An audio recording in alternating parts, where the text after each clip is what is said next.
Live के जरिए सबके गोड़ छुके गोड़ लागत नहीं, सबके प्रणाम बा, दिल से सबके लव यू गाना रोकब। और आज हम आप सब से कुछ शेयर करब। जीवन में बहुत सारा आंधी आया, तूफान आया, आज तक आपका पवन कभी किसी को पलट के जवाब नहीं दिया, न देता है और ना ही कभी देगा। लेकिन इसका मतलब ये नहीं है कि पवन सिंह को बोलने नहीं आता है, पवन सिंह को गरजने नहीं आता है, आवेला भैया। लेकिन हर चीज के एगो सिस्टम होके के चाहिए, तरीका होके के चाहिए।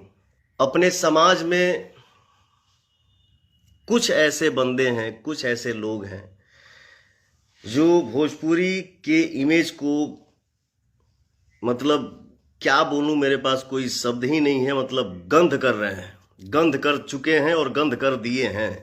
अरे यार, हम कलाकार हैं, हमारे लिए सब भगवान है, कोई एक नहीं, हमारे लिए सब भगवान है।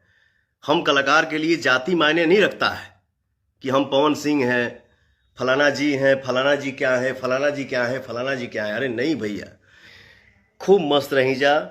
अपनों के गलती माफ़ कर दिया जाए, कोनो गलती भइलो के तो सॉरी, माफ़ी चाहता हूँ। जय हिंद, जय भारत।